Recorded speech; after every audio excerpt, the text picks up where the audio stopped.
Shivaratri special laddu ಮಾಡೋ ವಿಧಾನ ಹೇಗೆ ಅಂತ ನೋಡೋಣ. ನೋಡ್ರಿ ತುಂಬ ಚೆನ್ನಾಗಿ ಬಂದಿದೆ, ಎಷ್ಟು ಸಾಫ್ಟಾಗಿ. ಫಸ್ಟ್ ಕಡಲೆ ಬೀಜ ಹಾಕ್ಕೊಂಡ್ಬಿಟ್ಟು ಚೆನ್ನಾಗಿ ಫ್ರೈ ಮಾಡ್ಕೊಳ್ಳೋಣ. ನೋಡಿ ಈ ಥರ ಆದಮೇಲೆ ಪಕ್ಕಕ್ಕೆ ಇಳಿಸ್ಕೊಂಡು ಮತ್ತೆ ಕಡಲೆಪಪ್ಪು ಸ್ವಲ್ಪ ಬಿಸಿ ಮಾಡ್ಕೊಳ್ಳೋಣ. ಕಡಲೆಪಪ್ಪು ಇಳಿಸ್ಕೊಂಡಿದ್ದಾದಮೇಲೆ ಒಂದೆರಡು ಸ್ಪೂನು ಗಸಗಸೆ ಹಾಕ್ಕೊಂಡು ಫ್ರೈ ಮಾಡ್ಕೊಳ್ಳೋಣ. ಗಸಗಸೆ ಇಳಿಸ್ಕೊಂಡಿದ್ದಾದಮೇಲೆ ಎಳ್ಳು ಒಂದು ಪ್ಯಾಕೆಟ್ ಹಾಕ್ಕೊಳ್ಳೋಣ, 50 ಗ್ರಾಮು ಸಾಕು. ನೋಡಿ ಈ ಥರ ಆದಮೇಲೆ ಸ್ಟಾಪ್ ಮಾಡಿಕೊಂಡು ಬೆಲ್ಲ ಹಾಕ್ಕೊಂಡು ಕರ್ಗೋವರೆಗೂ ಇರೋಣ. ನಿಮಗೆ ಸ್ವೀಟ್ ಜಾಸ್ತಿ ಬೇಕಂದರೆ ಬೆಲ್ಲ ಜಾಸ್ತಿ ಹಾಕ್ಕೊಳ್ಳಿ, ಬೇಡ ಅಂದರೆ ಕಡಿಮೆ ಹಾಕ್ಕೊಳ್ಳಿ. ಈ ಥರ ಚೆನ್ನಾಗಿ ಈ ಥರ ಕಡಲೆ ಬೀಜದ್ದು ಸಿಪ್ಪೆ ತೆಗ್ಕೊಳ್ಳಿ.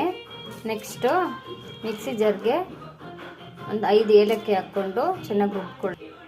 ಖಾಲಿ ಬೌಲ್ಗೆ ಅಕ್ಕಿ ಹಸಿಟ್ಟು ಹಾಕ್ಕೊಳ್ಳೋಣ, 1 ಕಪ್ಪು. ನೆಕ್ಸ್ಟು ಕಡಲೆ ಬೀಜ ರುಬ್ಬಿರೋದನ್ನ ಹಾಕ್ಕೊಳ್ಳೋಣ. ಕಡಲೆ ಬೀಜ ರುಬ್ಬಿರೋದು ಹಾಕ್ಕೊಳ್ಳೋಣ. ಕಡಲೆಪಪ್ಪು ಕೂಡ ಮಿಕ್ಸಿ ಜಾರ್ಗೆ ಹಾಕ್ಕೊಂಡಿದ್ದೀನಿ, ಗ್ರೈಂಡ್ ಮಾಡ್ಕೊಳ್ಳೋಣ. ಇದನ್ನು ಕೂಡ ಪೂರ್ತಿ ಎತ್ಕೊಂಬಿಡೋಣ. ನೆಕ್ಸ್ಟು ಗಸಗಸೆ ಮತ್ತು ಎಳ್ಳು ಎರಡು ಮಿಕ್ಸ್ ಮಾಡಿದ್ದೀನಿ, ಹಾಕ್ಕೊಂಬಿಡೋಣ ಇದಕ್ಕೆ. ನೆಕ್ಸ್ಟು ಒಣಕೊಬ್ಬರಿ ಹಾಕ್ಕೊಳ್ಳೋಣ. ಇದನ್ನು ಕ್ಲೀನಾಗಿ ಮಿಕ್ಸ್ ಮಾಡ್ಕೊಳ್ಳೋಣ. ಎಲ್ಲ ಹಿಟ್ಟು, ಕಡಲೆಪಪ್ಪು ಮತ್ತು ಕಾಯಿ ತುರಿ ಎಲ್ಲನೂ ಕ್ಲೀನಾಗಿ ಮಿಕ್ಸ್ ಮಾಡಿಕೊಂಡು ಮತ್ತೆ ಬೆಲ್ಲದ ನೀರು ಹಾಕ್ಕೊಳ್ಳೋಣ. ಬೆಲ್ಲದ ನೀರನ್ನ ಫಿಲ್ಟ್ರ್ ಮಾಡ್ಕೊಳ್ಳೋಣ, ಯಾಕಂದರೆ ಏನಾದ್ರೂ ಕೂದಲು ನೋಡ್ರಿ ಎಷ್ಟು ಗಲೀಜಿದೆ, ಅದಕ್ಕೋಸ್ಕರ ಫಿಲ್ಟ್ರ್ ಮಾಡ್ಕೊಳ್ಳೋಣ. ಚೂರು ತಣ್ಣಗಾಗಬೇಕು. ನೆಕ್ಸ್ಟ್ ಎಲ್ಲ ಕ್ಲೀನಾಗಿ ಮಿಕ್ಸ್ ಮಾಡ್ಕೊಬೇಕು. ಮಿಕ್ಸ್ ಮಾಡಿಕೊಂಡು ಉಂಡೆ ಮಾಡ್ಕೊಬೇಕು.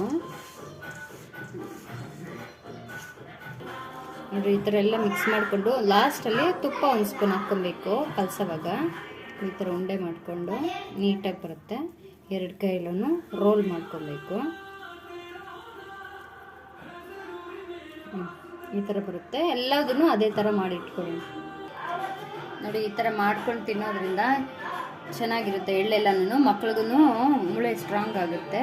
ಮತ್ತು ಶಿವರಾತ್ರಿ ಹಬ್ಬಕ್ಕೆ ಸ್ಪೆಷಲಾಗಿ ಮಾಡಿದ್ದೀನಿ. ಮತ್ತು ಎಳ್ಳುಂಡೆನೂ ಅಷ್ಟೇ, ಎಳ್ಳುಂಡೆ ತಿಂದರೆ ತುಂಬ ಸ್ಟ್ರಾಂಗ್ ಇದೆ. ಇದಕ್ಕೆ ಹಾಕಿದ್ದೀನಿ, ಹಾಗಾಗಿ ತಂಬಿಟ್ಟಿದ್ದು ಶಿವರಾತ್ರಿ ಹಬ್ಬದ ಸ್ಪೆಷಲ್ಲು. ಈ ಎಳ್ಳುಂಡೆ ಮಾಡೋದು ಇನ್ನೊಂದು ದಿವಸ ಹೇಳ್ಕೊಡ್ತೀನಿ. ಇದು ನಾನು ಫ್ರೀ ಇದ್ದಾಗ ಮಾಡಿಬಿಟ್ಟೆ.